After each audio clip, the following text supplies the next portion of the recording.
Assalamualaikum warahmatullahi wabarakatuh. Kembali lagi di Alex Setiabudi Channel. Pada kali ini kita akan membahas tentang detik-detik wafatnya Nabi Muhammad Sallallahu Alaihi Wasallam. Para ulama Syiah meyakini bahwa Rasulullah wafat karena diracun.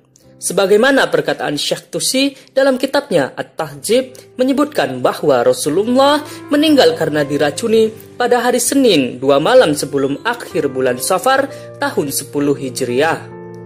Lalu, bagaimana detik-detik menjelang wafatnya Rasulullah Shallallahu Alaihi Wasallam? Di sini saya akan menyebutkan beberapa hadis yang mengisahkan detik-detik wafatnya Rasulullah Shallallahu Alaihi Wasallam. Dari Sahih Bukhari, Kitab Ilmu, Bab Kitabul Ilmi, Jilid 1, halaman 36, menyebutkan. Dari Abdullah bin Abbas, dia berkata, ketika sakitnya Nabi Muhammad Sallallahu Alaihi Wasallam semakin parah, beliau kemudian bersabda, berikan aku alat tulis agar aku tuliskan kalian sesuatu sehingga kalian tidak akan sesat kemudian. Lalu Umar berkata, sakit Nabi sudah semakin parah, sedangkan kami memiliki kitab Allah, cukuplah itu bagi kita. Mereka kemudian berselisih dan sangat ribut. Kemudian Rasulullah bersabda, pergilah kalian dariku, tidak seharusnya ada perselisihan di sisiku. Kemudian Ibnu Abbas keluar lalu berkata, malapetaka yang paling dahsyat ialah kejadian yang menghalangi Rasulullah akan menuliskan wasiat terakhirnya.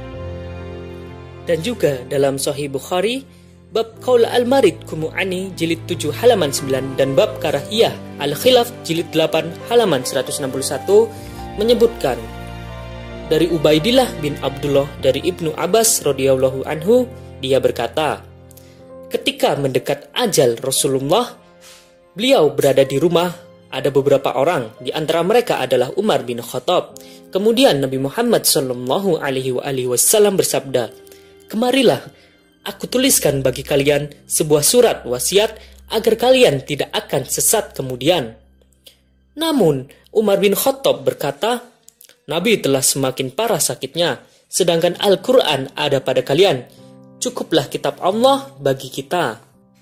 Dengan sanad lain dari Ubaidillah bin Abdullah bin Utbah dari Ibnu Abbas radhiyallahu anhu, dia berkata, ketika mendekati ajal Rasulullah, dan di rumah beliau ada beberapa orang. Kemudian Nabi Muhammad Sallallahu Alaihi Wasallam bersabda, kemarilah, aku tuliskan untuk kalian sebuah surat wasiat agar kalian tidak akan sesat kemudian.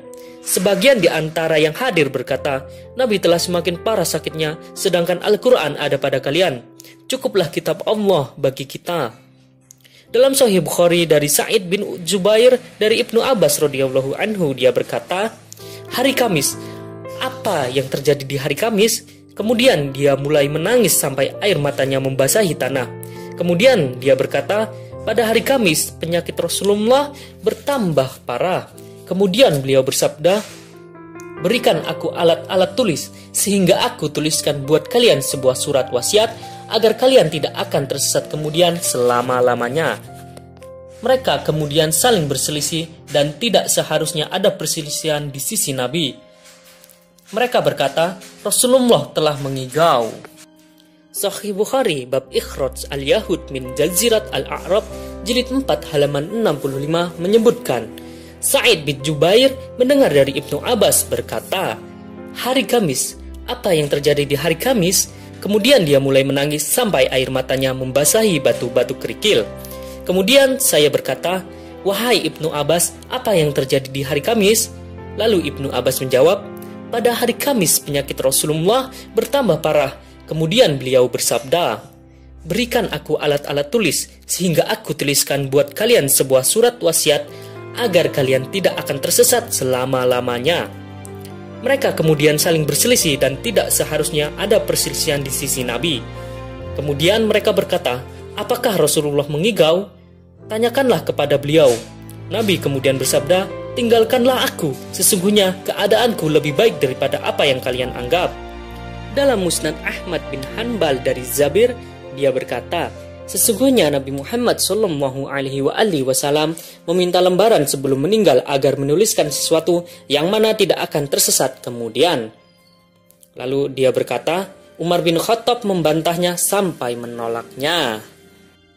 Ya sobat semua, itu beberapa hadis dari kitab-kitab Ahlus Sunnah yang meriwayatkan tentang detik-detik wafatnya Rasulullah, yang dimana dapat disimpulkan bahwa ketika menjelang wafatnya Nabi Muhammad SAW, Nabi meminta agar diberikan alat tulis karena beliau ingin menuliskan wasiat terakhirnya agar manusia tidak tersesat selama-lamanya. Akan tetapi Umar bin Khattab beserta orang-orang malah berselisih dan menganggap Nabi Muhammad sedang mengigau, dan Umar malah menolak untuk memberikan alat tulis seraya berkata, cukuplah kitab Allah, Al-Quran bagi kita. Padahal ketaatan kepada Rasulullah adalah ketaatan kepada Allah Subhanahu wa Ta'ala. Sebagaimana firman Allah dalam surah Ali Imran ayat 132, wa ati'ullaha war rasula la'allakum turhamun. Dan taatilah Allah dan Rasul supaya kamu diberi rahmat. Dan juga dalam surah At-Taghabun ayat 12 yang berbunyi, Bismillahirrahmanirrahim, wa ati'ur rasula fa in tawallaitum fa innama ala rasulinal balagul mubin. Yang artinya, taatlah kepada Allah dan taatlah kepada Rasul. Jika kamu berpaling, maka sesungguhnya kewajiban Rasul kami hanyalah menyampaikan amanat Allah dengan tenang. Ini menunjukkan kewajiban mutlak tanpa pengecualian dalam suatu hal dan dalam kondisi tertentu. Allah Subhanahu wa Ta'ala telah menekankan kewajiban taat kepadanya karena terpercaya sebagaimana dalam beberapa ayat seperti firman Allah Subhanahu wa Ta'ala, Inni lakum rasulun amin fattaqullaha wa ati'un. Sesungguhnya aku adalah seorang rasul kepercayaan yang diutus kepadamu, maka bertakwalah kepada Allah dan taatilah kepadaku. Ya, mungkin cukup sekian penjelasan dari saya pada pembahasan kali ini. Semoga dapat memberi wawasan baru kepada kita semua. Akhirul kalam, saya tutup dengan wassalamualaikum warahmatullahi wabarakatuh.